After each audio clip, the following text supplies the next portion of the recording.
वकफ़ा वस्सलातु वस्सलामु अला इबादिहिल्लज़ीना इस्तफ़ा खुसूसन अला अफ़्ज़लिहिम व ख़ातमिन नबिय्यीन मुहम्मदिल अमीन व अला आलिहि वस्हाबिहि अजमईन अम्मा बादु फ़अऊज़ु बिल्लाहि मिनश शैतानिर रजीम बिस्मिल्लाहिर रहमानिर रहीम सुम्मा अंशअना मिन बादिहिम क़रनन आख़रीन सदक़ल्लाहुल अज़ीम व सदक़ रसूलुहुल करीम रब्बि इश्रह ली सदरी व यस्सिर ली अमरी वहलुल उक़दतम मिन लिसानी यफ़क़हू क़ौली अल्लाहुम्मा सल्लि अला मुहम्मदिन व अला आलि मुहम्मदिन व बारिक वसल्लिम। सूरह अल-मोमिनून की इब्तिदाई 30 आयात तक हमने पढ़ा है और दूसरा रुकू है कि जो हमारे ज़ेरे मुताला है। जनाब नूह अलैहिस्सलाम की कौम का तज़किरा हुआ, अब उसके बाद एक और कौम का तज़किरा अल्लाह ताला बयान फरमा रहे हैं। सुम्मा अंशअना मिन बादिहिम क़रनन आख़रीन, फिर हमने पैदा की कौम नूह अलैहिस्सलाम के बाद एक और कौम। आम तौर पर जो कुरान करीम की तरतीब है उससे कौम हूद का अक्सर तज़किरा नूह अलैहिस्सलाम के बाद हुआ करता है। फ़अरसलना फ़ीहिम रसूलन मिनहुम, तो हमने भेजा उनमें से एक रसूल जो उन्हीं में से था। यानी अल्लाह ताला का ये मामूल रहा है कि जिस कौम की तरफ कोई नबी अल्लाह ताला ने भेजना होता तो उसी के किसी फ़र्द ही को नबूवत अता फरमाया करते थे। क्यों? उसके बड़े फ़वाइद हैं। एक बाहर से शख्स आकर दावत पेश करेगा तो एक तो वो उस मुआशरे की जो नेचुरल आदात है उसके बारे में वो नहीं जानता होगा, फिर उसके अलावा दूसरे लोग भी उसे समझेंगे कि ये तो बाहर से आया है, हम इसे अपना सरबरा क्यों तस्लीम करें। तो बिल्कुल उन्हीं की कौम में से अक्सर बेशतर उस कौम के जो बाइज़्ज़त लोग होते हैं, जिनकी पहले ही गोया कि एक इज़्ज़त जो है, सरदारी जो है वो तस्लीम की जा रही होती है, उन्हीं में से अल्लाह ताला ने अक्सर बेशतर जो है वो पैगंबर भेजे हैं। जैसे नबी करीम सल्लल्लाहु अलैहि वसल्लम का ख़ानदान बनी हाशिम पूरे कुरैश के अंदर एक मुमताज़ ख़ानदान था, उसकी एक अपनी हैसियत थी, लिहाजा यही मामूल रहा है हमेशा से। अब उसने भी यही दावत पेश की, अनअबुदुल्लाह, उसने कहा कि अल्लाह यानी उस पैगम्बर अलैहिस्सलाम ने इरशाद फरमाया कि इबादत करो अल्लाह की, मा लकुम मिन इलाहिन गैरुहु, तुम्हारा उसके सिवा कोई माबूद नहीं है। बैन वही अल्फाज हैं कि जो नूह अलैहिस्सलाम ने अपनी कौम को इरशाद फरमाए थे। गोया बुनियादी दावत तमाम अंबिया की यही है कि माबूद हकीकी, माबूद हर बरहक अल्लाह ताला की ज़ात है। अफला तत्तकून, तो क्या तुम अल्लाह सुब्हानहू व तआला की नाराज़गी से डरते नहीं हो। वक़ालल मलाउ मिन क़ौमिहिल्लज़ीना कफ़रू, ये बात मैंने सामने रखा था।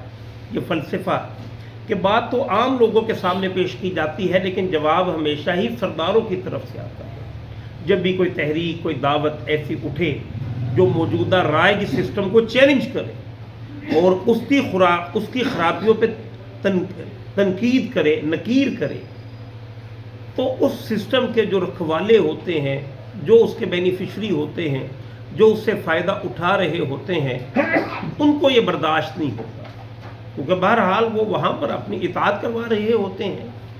तो लिहाजा बात तो उन्होंने कहा या कौमी, ऐ मेरी कौम के लोगों, लेकिन जवाब हमेशा से वक़ालल मलाउ यानी सरदारों की तरफ ही से आया। और ये कि कहा सरदारों ने और दूसरे उन लोगों ने, वक़ज़्ज़बू बिलिक़ाइल आखिरा, कि जो जिन्होंने झुटलाया था आखिरत की मुलाकात को। ये सरदारों के बहुत ज़्यादा मोहब्बत रखने वाले, अगर अपनी ज़ुबान में कहें तो जैसे चमचे होते हैं, ये वो लोग, दूसरा गिरोह। एक तो ये सरदारी के जो सरदार हैं, एक वो तबका के जिनके दम से सरदारियाँ कायम हैं, उनको भी फ़ायदे हासिल हो रहे हैं। अब ये दोनों मिलकर एक गिरोह बन गए और मिलकर उन्होंने नबी की दावत का इनकार किया। फरमाया, अल्लाह फरमाते व अतरफ़नाहुम फ़िल हयाति दुनिया, और हमने दुनियावी ज़िंदगी के अंदर उन्हें खुशहाली दे रखी थी। अब पता क्या चल गया कि उस निज़ाम के अंदर वो मालदार थे, उस निज़ाम के अंदर उन्हें खुशहाली हासिल थी, उस सिस्टम के अंदर वो बाइज़्ज़त तस्वुर किए जाते थे। उनके लिए ये मसला है, लिहाजा उन्होंने आगे पूरा एक केस जो है वो बनाया है। फरमाते हैं मा हाज़ा इल्ला बशरुम मिस्लुकुम, ये रसूल नहीं है मगर तुम्हारी तरह ही के एक आम इंसान हैं, आम बशर हैं। याकुलु मिम्मा ताकुलून मिन्हु, اور یہ بھی انہی چیزوں میں سے کھاتے ہیں جن میں سے تم کھاتے ہو، یعنی جو سالن، روٹی، دال، جو چیزیں تم کھاتے ہو یہ بھی وہی کھاتے ہیں، کیونکہ انہی میں سے ہیں، پہنتے بھی وہی ہیں۔ وَيَشْرَبُ مِمَّا تَشْرَبُونَ، اور یہ پیتے ہیں اسی میں سے جس سے تم پیتے ہو۔ گویا بات کا مطلب کیا ہے کہ بالکل تمہارے جیسے ہی انسان ہیں، ان کی باتوں سے بہت زیادہ انسپائر ہونے کی ضرورت نہیں ہے۔ حالانکہ نبی نے کبھی یہ آ کر نہیں کہا کہ میری عبادت کرو میں اللہ ہوں، نہ کبھی یہ آ کر کہا ہے کہ میں تم سے مختلف ہوں، لیکن یہ کہ جواز گھڑنے کے لیے ایسی بات کہ جو نبی نے کلیم نہیں کی اس کو جواز بنا کر پیش کیا جا رہا ہے۔ آگے فرمایا وَلَئِنْ أَطَعْتُمْ بَشَرًا مِثْلَكُمْ، اور اگر تم نے اطاعت کی ایک انسان کی جو تم جیسا ہی ہے، إِنَّكُمْ إِذًا لَخَاسِرُونَ، تو بے شک تم اس صورت میں تو یقیناً پھر بہت زیادہ خسارے میں پڑ جاؤ گے۔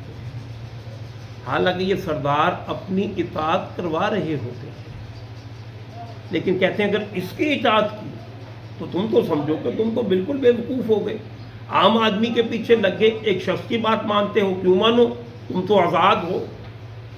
حالانکہ اس سسٹم کے تحت اپنی اطاعت وہ کروا رہے ہوتے ہیں، اور جو سسٹم ڈیولپ کیا ہوتا ہے چاہے نہ چاہے انسان کو اس کے اندر غلامی جو ہے وہ کرنی پڑ رہی ہوتی ہے۔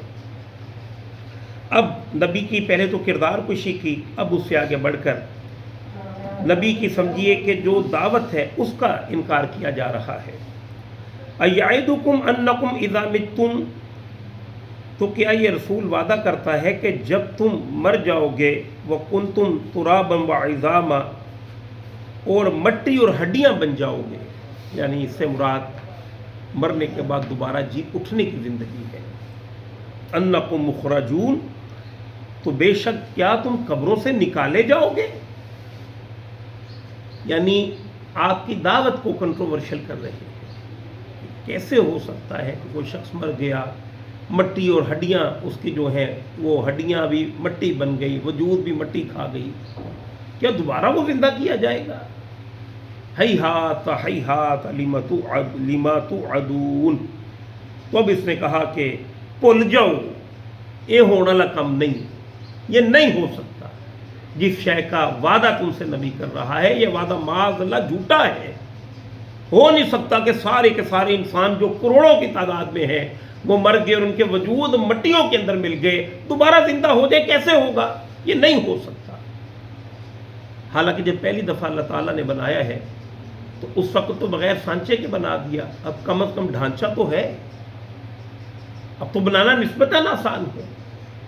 لیکن بہرحال یہ ان کے لیے ہے کہ جو کچھ نہ کچھ سوچ رکھتے ہو اور جن کا مقصد ہی یہ ہے کہ نبی کی دعوت کو رد کر دے، آنے والے حق کا انکار کرے۔ بندہ مومن سے تقاضا کیا ہے کہ خوب غور و خوض کے ساتھ حق کا جائزہ لے اور پھر جو شے حق ہو اسی کے ساتھ کھڑا ہو۔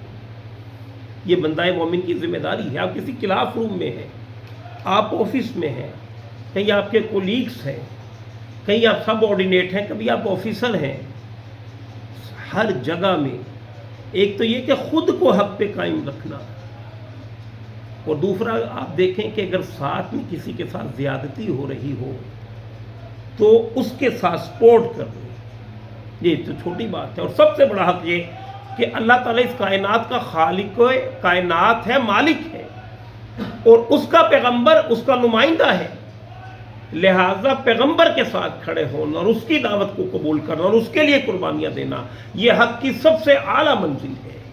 تو آیت نمبر 34 تک ہم نے پڑھا ہے، یہیں سے انشاءاللہ لذیذ کل دوبارہ پڑھیں گے، بلکہ ہاں آیت نمبر 35 تک پڑھا ہے، یہیں سے پڑھیں گے، 36 تک معاف کیجیے گا، یہیں سے یہ مضمون چل رہا ہے۔ وآخر دعوانا الحمدللہ رب العالمین۔